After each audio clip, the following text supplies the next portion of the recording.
mark my words, AI is far more dangerous than nukes. I think the danger of AI is much greater than the danger of nuclear warheads by a lot. And nobody would suggest that we allow anyone to just build nuclear warheads if they want. Still continuing on the technical side, the IT side of advocacy, we will now venture into uncharted territory for many of us, artificial intelligence or AI. AI is definitely the wave of the future. Dangerous, maybe, as what Elon Musk, widely considered as a genius of this generation, said in the previous video. But used correctly, AI can be our day-to-day tool in our quest to make our advocacy work easier and more effective. And here with us today is Nicole Scully, the interim CEO of Leukemia Care UK, to take us into the space of ChatGPT and other easy access AI platforms. Over to you, Nicole. Thanks, Rod. Thanks for the warm welcome. I will be talking about ChatGPT a lot in this presentation. So I just wanted to do a bit of a disclaimer, with a disclaimer that ChatGPT also helped me to write it. This chat discusses ChatGPT, an artificial intelligence tool for informational purposes only. It's not an endorsement or ad. Many tools exist, each with unique features. Users should research and assess options, considering the dynamic landscape. Information here may not cover all tools. This chat is a starting point, not a comprehensive guide. This video was made using a script developed by ChatGPT, following a prompt from the user. The video was generated by Synthesia, another tool. Yeah, so these are just two of the AI platforms that I'm using in my toolbox each day and how we're using them at Leukemia Care. So to give a very practical application of how we are using ChatGPT here in our organisation, I spotted the trend using Google Analytics about an article that was doing particularly well on our website. It was written by a human back in 2019 and it gets lots of clicks. So I was thinking about how can we use that content again to generate more content without having to do too much work. So I took that article and I put it into ChatGPT, which is a text-based AI program. And I asked it to create it as a list. I did it as a list because I know the trend online is that people really like these articles that are based on lists. So I specified I wanted it to be no more than 6 points. So what ChatGPT did was take that original article and condense it into a list style article. And then that gave me an idea. Well, what if we turn that into a video? Because we know video is so important to organizations now.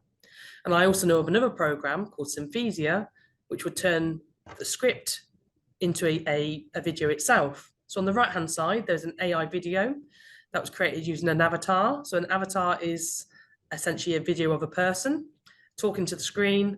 And in just 6 months, that got 54,000 hits.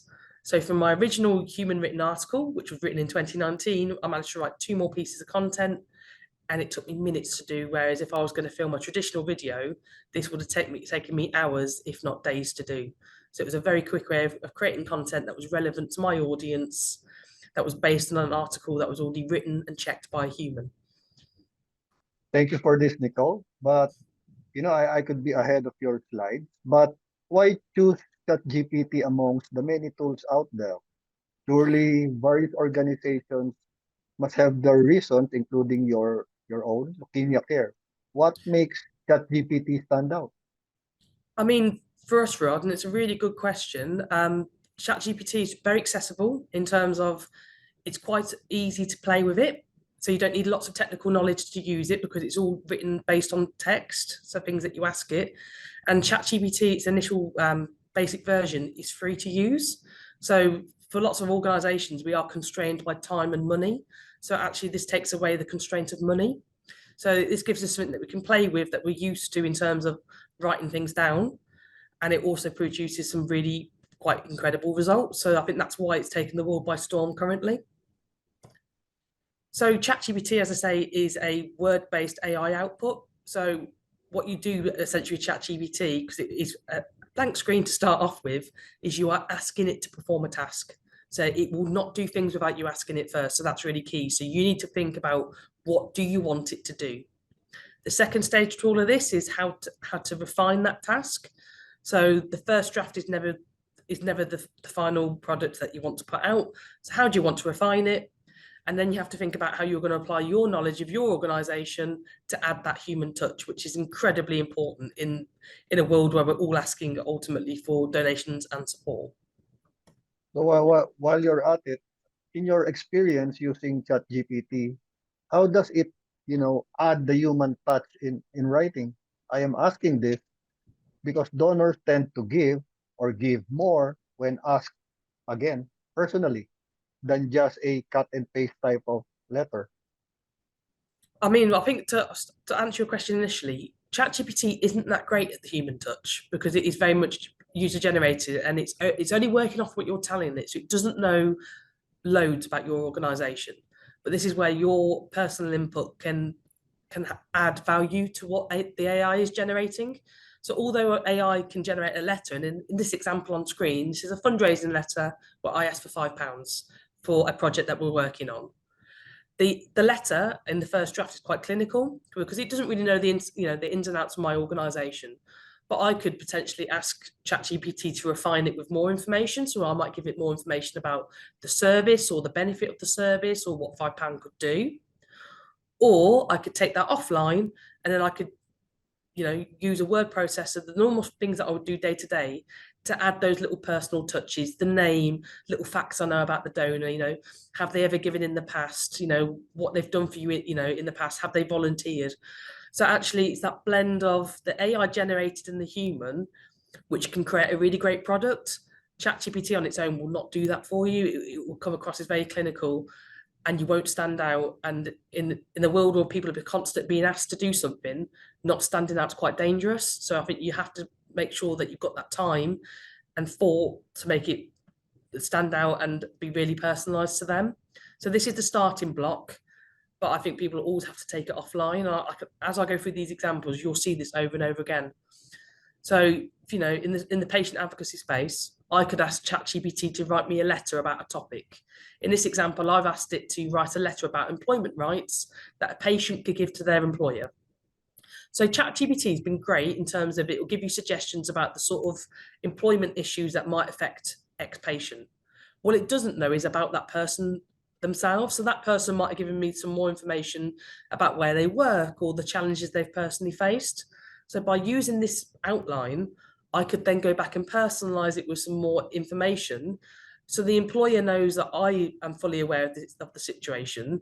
And to make it clear, it's really not just a computer generated letter. This is really important stuff. It'd be very easy to dismiss it if it was almost too robotic. So it's always thinking about where can you add value into the AI. The AI is not there to do the work for you entirely. It's a starter. It's always about outline and how you apply those outlines to real life situations. So I guess many of these cancer organizations are all using ChatGPT. So how can my letter, for example, my own, stand out? Yeah, you are right. A lot of people are using it, and a lot of external bodies are now using checkers to see how much of stuff is being generated by AI. So, I mean, personalization, you could put a name in, you could put a fact about their donation history, you could put a fact about their volunteering time for your organization. Like anything you know about that person, you could take that letter off AI and put those facts in to make it a blend between the two that actually it's got great structure because the AI has helped you do the structure, but it's got those personal touches that make it really unique to them. I mean, the other option you could do, and this is the example on screen right now, is rather than get an AI program like ChatGPT to write a letter for you, you could get it to create an outline for you, which is slightly different, but it helps you think about the things that you should include in the letter, rather than just writing the letter for you. So it's all those prompts about, it needs an introduction, it needs background to the issue. How would you close that letter? How would you make it seem more persuasive? And after that initial prompt, you could say, well, this doesn't sound demanding enough or sympathetic enough or things like that. And what the AI will do is very subtly change the language to make it more of that. But what it won't do for you is write the letter. So it's all about the prompt. In the previous one, I asked it to write the letter. And in this one, I asked it to write the outline.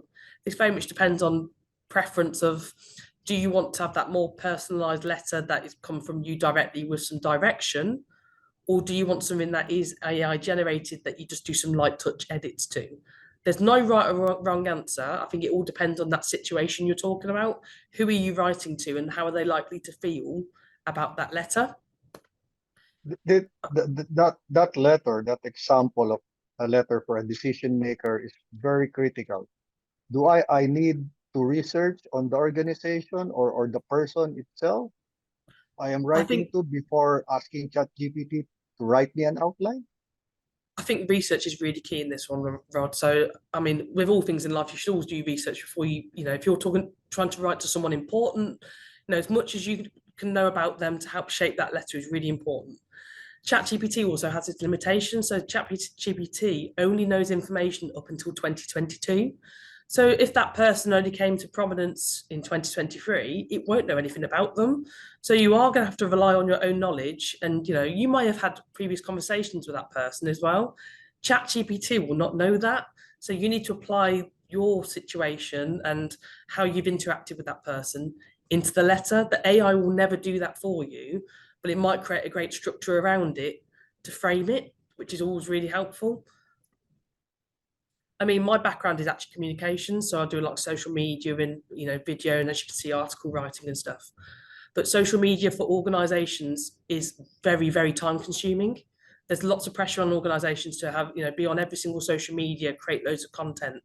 That's really takes a lot of time. So what I did in this example is I took an article from the Leukemia Care website on treatment-free remission, which is something that we deal with, and I asked the AI to turn it into a series of tweets using relevant hashtags. What I didn't do was tell it what the relevant hashtags were. I left it quite open.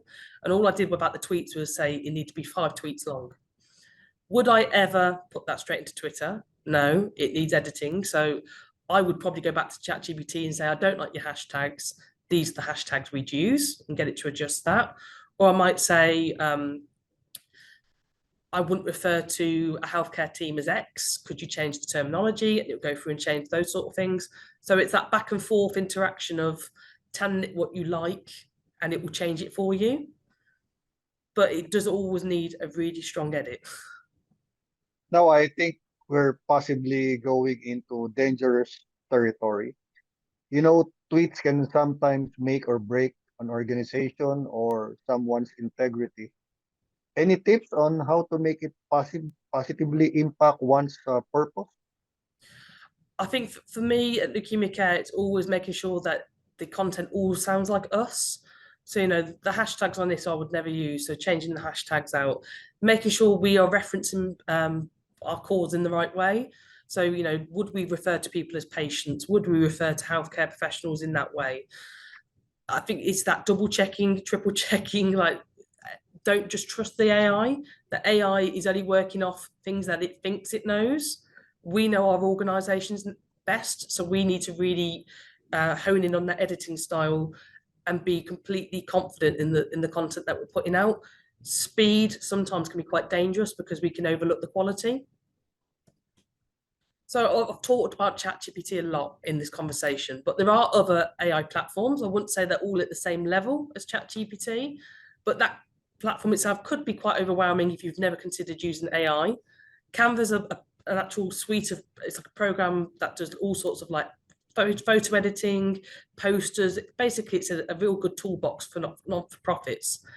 And you can get a free account via Canva. So they will give you all the features, and they've started to introduce some really good AI text-based features that you could play with.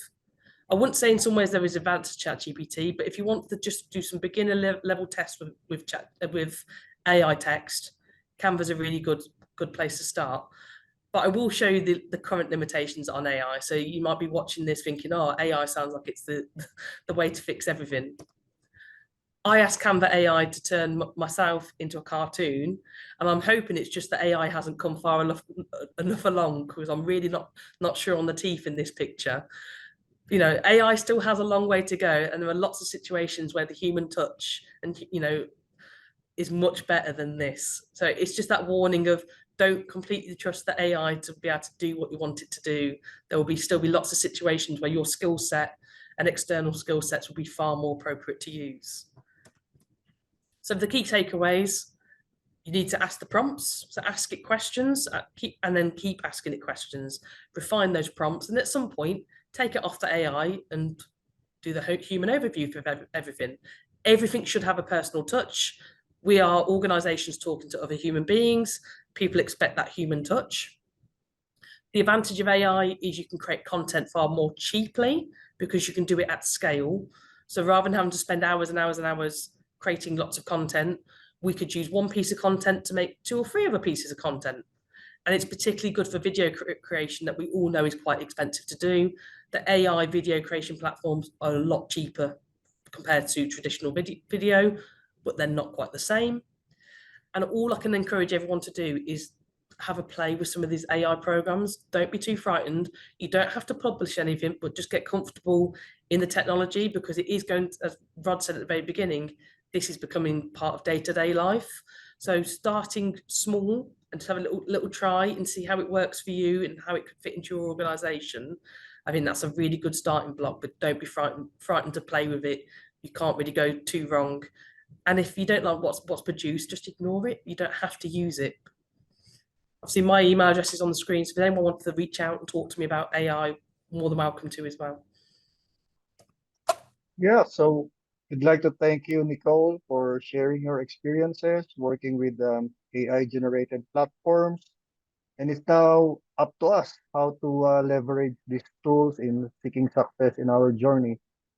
By the way, the AI-generated picture of yours doesn't do you justice. Not at all. Back to you, Adam.